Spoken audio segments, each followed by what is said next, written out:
Hola y bienvenidos a El Poder de Saber, una creación de Academia Cognitiva. Hoy nos metemos de lleno en lo último de inteligencia artificial y tecnología. Tenemos aquí un resumen calientito con noticias clave del 8 de noviembre de 2025. La idea es, sacar lo importante, ver qué se cuece de verdad y por qué nos debería interesar. ¿Listos para analizarlo a fondo? Bien, pues vamos a empezar. La primera parada, Microsoft. Han montado un equipo nuevo de investigación. Se llama My Superintelligence. Lo dirige Mustafa Suleyman, que es el CEO de Microsoft AI. Y el objetivo, dicen, es crear una IA que llaman humanista. O sea, enfocada en problemas concretos, no, como detectar enfermedades. Y ojo con esto, que Suleyman dice que tendrá prácticamente ningún riesgo existencial. Suena potente, ¿verdad? Quizás demasiado. ¿Es realista esto? Pues sí, es que es fascinante, ¿eh? Ese énfasis tan claro en lo humanista y sobre todo esa afirmación tan rotunda sobre el riesgo cero, o casi cero. Ahora que el debate sobre los peligros de la IA está, en todas partes, que un gigante como Microsoft saque pecho así, con esta misión específica, es muy significativo. Marca una dirección estratégica, ¿sabes? IA potente sí, pero como acotada a problemas definidos y supuestamente segura. Claro, la pregunta del millón es cómo van a definir y más aún cómo van a garantizar esa falta de riesgo en la práctica. Decir prácticamente ninguno es una promesa muy grande. Exacto, es que suena casi a querer. Pues eso, la cuadratura del círculo. Una IA superpotente pero inofensiva por diseño. ¿Cómo se logra eso técnicamente? ¿Hablamos de limitaciones puestas a propósito, de objetivos muy cerrados o hay algo más detrás? Y la etiqueta esa de humanista, ¿quién decide qué problemas son los importantes y qué enfoque es el bueno para todos? Podría haber visiones distintas, ¿no? Justo. Es que asegurar eso, la ausencia de riesgo existencial, necesitaría unos mecanismos de control y de alineación, súper robustos. Y eso todavía es un campo de investigación muy activo, con desafíos enormes. Podría ser quizás arquitecturas de AI limitadas a propósito, o sistemas con mucha supervisión humana, protocolos de seguridad muy estrictos, no sé. Y sobre el humanista, ahí la transparencia es clave. ¿Qué problemas van a tocar aparte de la salud? Energía, clima, educación y, sobre todo, cómo se aseguran de que las soluciones no tengan efectos secundarios raros o que solo beneficien a unos pocos. Es un movimiento estratégico, claro, para posicionarse como un actor responsable. Pero vamos, que la comunidad científica y la gente en general van a estar mirando con lupa cómo cumplen esas promesas. La ejecución y la transparencia serán fundamentales para que les creamos. Estaremos muy atentos, desde luego. Y aquí, ojo, que la cosa se pone muy interesante en el hardware. Cambiamos de gigante. Elon Musk ha soltado que Tesla está ya trabajando en su quinta generación de chips de IA, el AI5, y apunta a 2027 para la producción masiva. Pero lo más llamativo para mí es que ha dejado caer una posible colaboración con Intel para fabricarlos. Imagínate el impacto. De hecho, las acciones de Intel subieron bastante después del comentario. ¿Qué significa esto, este movimiento? Pues si lo conectamos un poco con todo, esto subraya la importancia brutal que tiene el hardware específico para IA, o sea, el silicio. Que Tesla siga invirtiendo tantísimo en diseñar sus propios chips, como ya hizo antes, y con su superordenador Dojo, es que eso le da una ventaja competitiva clave. Controlan el cerebro de sus sistemas de autopilot y full self-driving, optimizándolo para sus algoritmos. No dependen de otros para esa pieza crítica. Es la estrategia de integración vertical total, ¿no? Diseñar tu propio cerebro electrónico para tus coches. Pero, a ver, la alianza con Intel sorprende un poco. Tesla normalmente quiere controlarlo todo. ¿Por qué externalizar la fabricación justo ahora con un chip tan avanzado? ¿No tiene riesgos eso? ¿Dependencias? Esa es la chais, sí.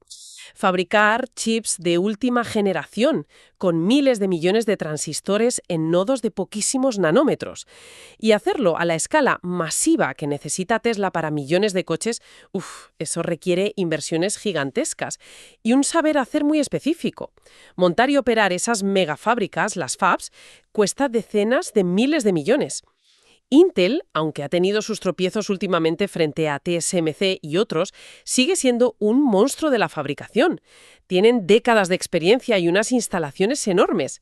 Para Tesla, Asociarse con Intel podría ser una forma muy práctica de asegurar la capacidad de producción que necesita para 2027, sin tener que asumir el coste y el riesgo brutal de construir sus propias fabs para esta generación. Les deja centrarse en el diseño. Entiendo. Es la decisión de construir o comprar, pero a lo bestia. Tesla diseña, Intel fabrica. Vale. ¿Y para Intel? ¿Qué gana Intel? Pues para Intel, mira, conseguir a Tesla como cliente para sus servicios de fundición, eso de fabricar chips diseñados por otros, sería una validación súper importante de su nueva estrategia con Pat Gelsinger al mando. Les daría un cliente de primerísimo nivel en IA y automoción, demostraría que pueden competir en fabricación avanzada. Pero ojo, que no es fácil. Intel tiene que demostrar que puede cumplir con los plazos y volúmenes de Tesla, que serán exigentes, y a un coste bueno. Y para Tesla, claro, depender de un tercero, aunque sea Intel, siempre mete un riesgo estratégico. Si hay problemas de producción o tensiones geopolíticas que afecten las cadenas de suministro, pues eso, es una simbiosis potencial muy fuerte, sí, pero con equilibrios delicados. Una partida de ajedrez en el tablero del silicio, vamos. Fascinante esa partida, sí. Ahora, sin dejar el coche, pero cambiando de marca, nos vamos a General Motors, a GM. Anuncian que van a integrar la IA conversacional Google Gemini en sus vehículos, a partir del año que viene ya. La idea es que hablar con el coche sea más natural, ¿no? Como si hablaras con un copiloto inteligente. Y además, GM reafirma su plan: conducción autónoma sin manos y sin intervención visual para 2028. Empezando por el Cadillac Escalade IQ. Como Gemini, es un paso importante. Va mucho más allá de los comandos de voz de ahora. Ya no es solo decir, pon música o llévame a casa. Abre la puerta a interacciones mucho más ricas, con más contexto. Imagínate poder preguntar, ¿necesito parar a cargar para llegar a mi reunión de las 3? Con este tráfico y mi forma de conducir.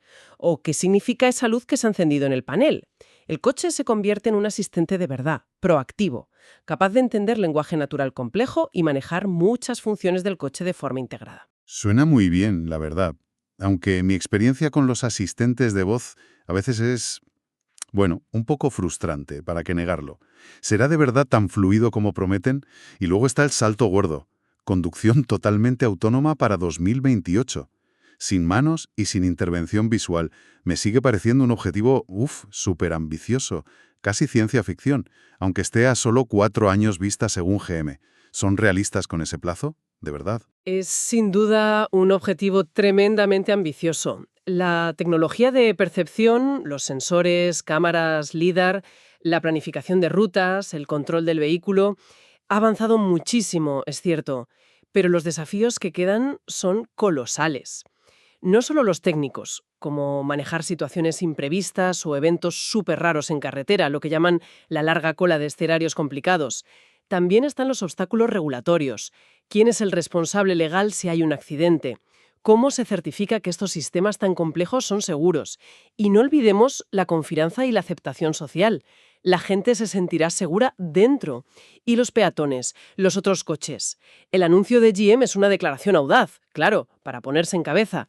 Pero llegar a una autonomía de nivel 4 o 5, fiable y generalizada, para 2028 va a requerir superar barreras muy, muy importantes en todos esos frentes.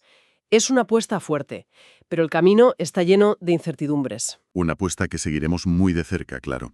Cambiamos ahora a un tono un poco más reflexivo, incluso preocupante. Nos llega una advertencia desde China, de un investigador de DeepSeek, que es uno de los laboratorios de IA más potentes de allí.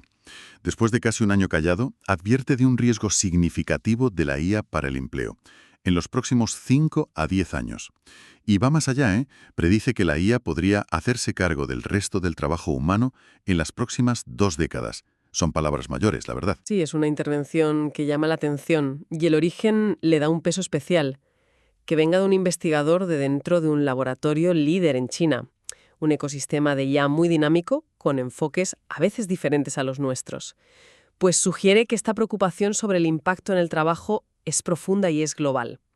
No es solo un debate académico o de medios en Occidente, es una inquietud que sale del propio corazón del desarrollo de la IA más avanzada. Lo que realmente impacta es la escala de tiempo, ¿no?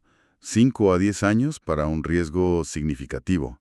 Eso es ya mismo, en términos de planificar la economía o reciclar a la gente. Y la predicción a 20 años de que la IA asuma el resto del trabajo humano. Suena a transformación social total, sin precedentes. ¿Qué tipo de trabajos estarían en esa primera línea de riesgo, en 5 o 10 años? A ver, la predicción a 20 años ya roza la especulación sobre si llegará o no una inteligencia artificial general, una AGI. O sea, una IA con capacidades como las humanas o superiores en muchas tareas. Y sobre eso no hay consenso, ¿eh? Pero la alerta, a 5 o 10 años, es mucho más concreta. Y la comparten muchos análisis. Ya no hablamos solo de automatizar tareas manuales o repetitivas. La IA de ahora está demostrando que puede hacer cada vez más tareas cognitivas complejas. Escribir informes, analizar datos, generar código, crear contenido multimedia, hacer diagnósticos médicos preliminares, atención al cliente avanzada, tareas que necesitan juicio, creatividad o interacción compleja, que hasta hace nada pensábamos que eran solo humanas. Entonces el desafío es mucho más gordo que la simple automatización de fábricas. Y upskilling, de reformar la educación para enseñar habilidades que complementen a la IA, pensamiento crítico, creatividad, inteligencia emocional, y de explorar muy en serio redes de seguridad social fuertes, como la renta básica universal u otras ideas, para gestionar una transición que podría ser muy dura y desigual si no se planifica bien.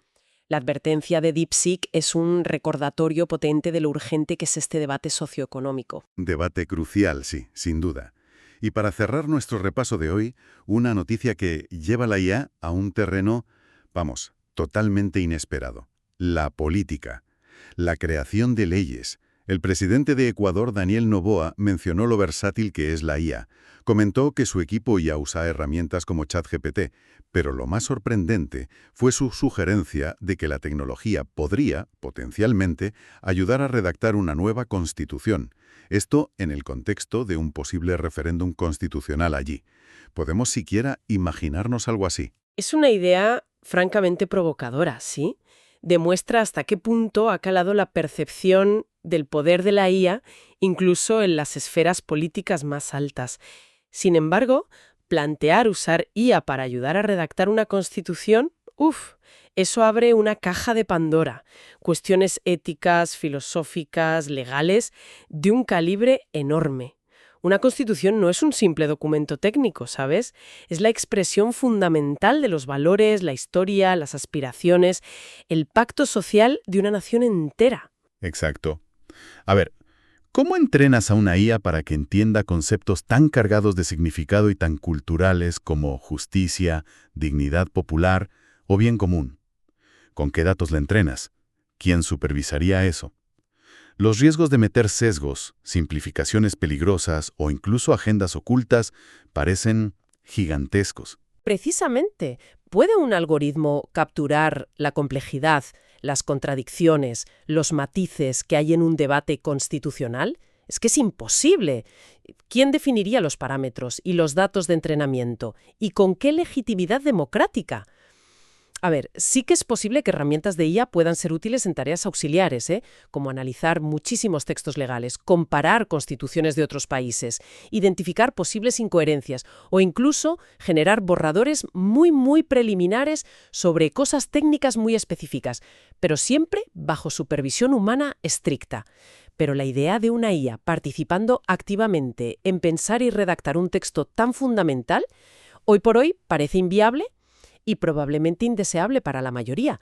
Sería cambiar el debate democrático, la deliberación humana, por un proceso algorítmico opaco. Esta sugerencia, más allá de si es práctica o no, lo que sí hace es poner sobre la mesa la necesidad urgente de debatir públicamente qué papel debe tener la IA, si es que debe tener alguno, en cómo nos gobernamos y tomamos decisiones colectivas. Queda claro que la IA se está metiendo en todos los rincones, sí. Haciendo un poco de balance de lo de hoy, hemos visto una IA que quiere ser humanista y segura desde Microsoft, la carrera por el silicio más potente que se intensifica con Tesla e Intel, coches que nos hablan y que prometen conducir solos con GM y Google, alertas serias sobre el futuro del trabajo desde China, y hasta la idea de usar IA para crear leyes fundamentales en Ecuador. El ritmo es vertiginoso y las implicaciones muy profundas. Exactamente. Si buscamos un hilo conductor, en estas noticias del 8 de noviembre de 2025, lo que se ve es una aceleración exponencial, no solo en lo que puede hacer la IA, sino en cómo se aplica y se integra en casi todo. Se busca meterla activamente en la salud, el transporte, la economía, el trabajo y, como vemos, hasta en la estructura misma de cómo nos gobernamos. Es una fuerza transformadora que ya no está en el futuro, está aquí, ahora mismo. Como si estuviéramos viendo en directo la transición a una era donde la inteligencia artificial se vuelve una infraestructura, invisible pero por todas partes, y a la vez un actor con el que tenemos que aprender a convivir, a colaborar y sobre todo a gobernar. Precisamente. Y esa es la otra cara de la moneda que también reflejan estas noticias. A medida que la IA se expande, crecen exponencialmente las preguntas críticas sobre su control, su impacto social, con el empleo ahí en primer plano, sobre la equidad, quién se beneficia, sobre cómo gestionar sus riesgos y sobre la ética que debe guiarla. Estamos en una tensión constante entre el asombro por el potencial casi infinito de la IA y la necesidad urgente de crear marcos regulatorios, sociales, éticos, para navegar su despliegue de forma responsable y que sea beneficioso para todos. No es solo una revolución tecnológica, es una reconfiguración social y humana muy profunda. Y con esa visión amplia, pues concluimos nuestro análisis de hoy. Gracias por acompañarnos en esta inmersión en la vanguardia tecnológica. Como reflexión final, mira, quizás podríamos plantearnos esto. Si la IA avanza tan rápido que ya se piensa en ella para tareas tan complejas como hablar naturalmente en un coche, amenazar estructuras laborales enteras o incluso ayudar a escribir una constitución, ¿cómo deben transformarse nuestros sistemas educativos? Ya no vale solo con enseñar a usar las herramientas o preparar para trabajos que igual desaparecen. Tal vez el reto más profundo sea educar para desarrollar un pensamiento crítico adaptado a este mundo lleno de IA, aprender a discernir, a colaborar bien con sistemas inteligentes y, sobre todo, a preservar y cultivar lo que nos hace genuinamente humanos en esa nueva interacción. Algo en lo que pensar, ¿no?